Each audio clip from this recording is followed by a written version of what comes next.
और यहाँ विभिन्न प्रकार के रोगों का इलाज होता है।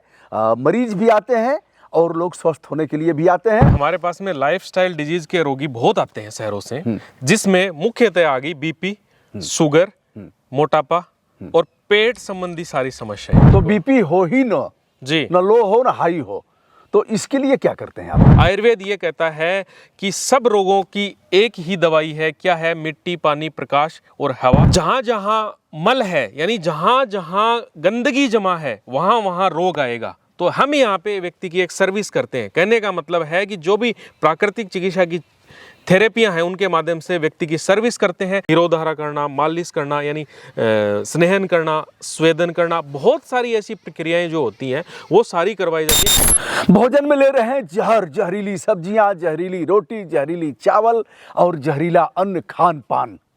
नेचर से हम दूर होते जा रहे हैं, दिनचर्या हमारी अस्त व्यस्त, इसलिए बीमार होते हैं।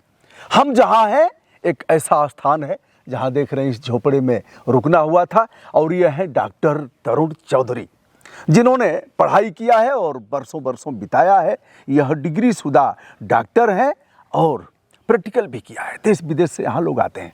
डॉक्टर साहब जी, बीमारियों में सबसे कठिन बीमारी किस बीमारी को लेकर के लोग आते हैं जिसका आप इलाज करते हैं? देखिए, हमारे पास में लाइफस्टाइल डिजीज के रोगी बहुत आते हैं शहरों से, जिसमें मुख्यतः आ गई बीपी, शुगर, मोटापा और पेट संबंधी सारी समस्याएं। और ये तो है कॉमन, ये तो सबको है।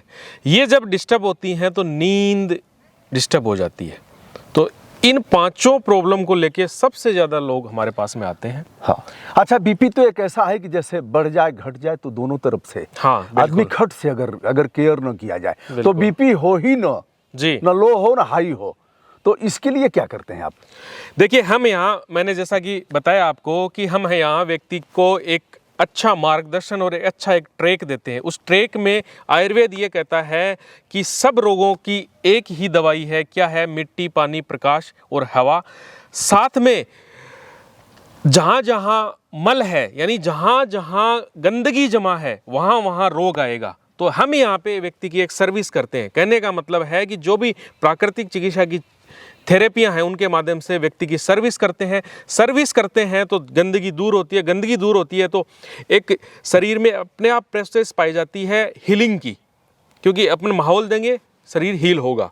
और वो हीलिंग की प्रोसेस के द्वारा व्यक्ति की सारी प्रॉब्लम, सारे पैरामीटर अपने आप ठीक होने लग जाते हैं। लेकिन प्रॉपर एक गाइडेंस देनी पड़ती है, प्रॉपर एक उसका एक दिनचर्या मेंटेन करनी पड़ती है, और उसका एक प्रोटोकॉल बनाना पड़ता है कि इस प्रोटोकॉल के तहत जो जो चीज़ें हम करेंगे उनके द्वारा व्यक्ति ठीक होता जाएगा। हम बात करते हैं बीपी पर। जी, तो बीपी अगर हो गया है जी, कैसे दूर होगा, और ना हो इसके लिए क्या करना है? देखिए, जो व्यक्ति ऋतभूख है, हितभूख है और मितभूख है, यानी ऋतु के अनुकूल खाता है, अत्यधिक खाने का सेवन नहीं करता है और उसके लिए क्या उपयोगी है वो खाता है, तो व्यक्ति को ना बीपी होगा ना शुगर होगा। अब ये किसके लिए क्या खाना है वो व्यक्ति की प्रकृति देखनी पड़ेगी, उसका वात देखना पड़ेगा, उसका पित्त देखना पड़ेगा, उसका कफ देखना पड़ेगा। उसके लिए अष्टविध परीक्षण है, जिसमें जीवा परीक्षण है, आंखों का परीक्षण है, नाड़ी का परीक्षण है। इसके अलावा आधुनिक डायग्नोस भी करते हैं। अच्छा, इसमें क्या क्या आपकी विशेषज्ञता है जिनको आपने देखिए, हम अष्टविध परीक्षण पूरा करते हैं। कहने का मतलब हम कोई नाड़िया वैद्य नहीं है, लेकिन ये है कि 8 प्रकार की, जिसमें जिया है, चक्षु है, व्यक्ति का स्ट्रक्चर है, सब चीजें देखनी पड़ती तो हैं। क्या किसी मशीन के आधार पर देखते हैं, ऐसे देखते नहीं, हैं? मशीनों में तो आधुनिक जो टेस्ट हैं, जैसे MRI है, इसके अलावा कोलेस्ट्रॉल है, LDL है, VLDL है, लिपिड प्रोफाइलर टेस्ट, वो हो गए। इसके अलावा जैसे खाली पेट व्यक्ति की नाभि देखना है, अच्छा, उसकी नाड़ी का परीक्षण करना है, उसकी जीवा का परीक्षण करना है, उसके मलमूत्र का परीक्षण करना है कि कैसा आ रहा है, बंधा हुआ आ रहा है या बहुत झागदार बदबूदार आ रहा है। तो ये सारे परीक्षण होते हैं। उसके बाद में आयुर्वेद और प्राकृतिक चिकित्सा की बहुत सारी ऐसी शोधन क्रियाएं हैं, जैसे उल्टियां करवाना, दस्त करवाना, एक नाक से पानी निकाल के दूसरे से निकालना, पेट पे मिट्टी की पट्टी रखना, सर पे मिट्टी की पट्टी रखना, गले पे रखना, सर्वांग मिट्टी लेप करना, सिरोधारा करना, मालिश करना, यानी स्नेहन करना, स्वेदन करना, बहुत सारी ऐसी प्रक्रियाएं जो होती हैं वो सारी करवाई जाती हैं। कहने का मतलब है वो व्यक्ति की कंडीशन और उसकी प्रॉब्लम के हिसाब से करवाई जाती हैं। तो अपने आप चीज़ें आ जाती हैं तो अपने आप चीज़ें दूर होती जाती हैं। अब आपका सवाल था कि बीपी हो ही ना, उसके लिए क्या करें? तो उसके लिए व्यक्ति को कोई समस्या आए ही नहीं, उसके लिए पूर्व तैयारी होती है, यानी साल में 1 से 2 बार व्यक्ति को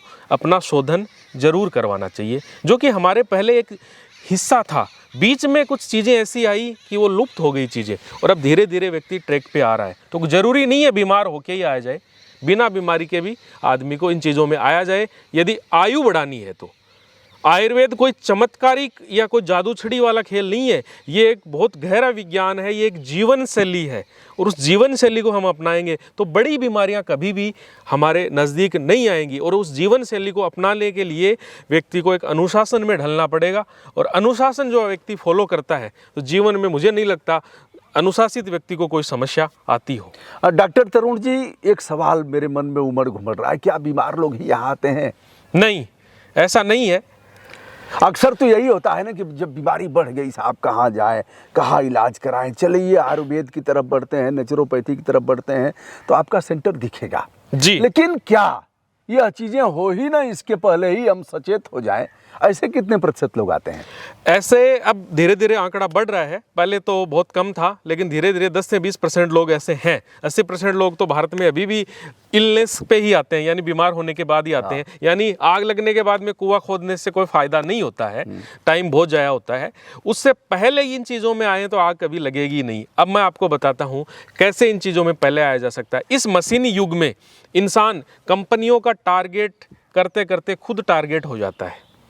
यानी कहने का मतलब ये है कि आदमी सप्ताह में भयंकर काम करता है 5 दिन, फिर 2 दिन वो रिलैक्स चाहता है, 3 दिन रिलैक्स चाहता है, ज़्यादा टाइम तो नहीं आज की लाइफ में।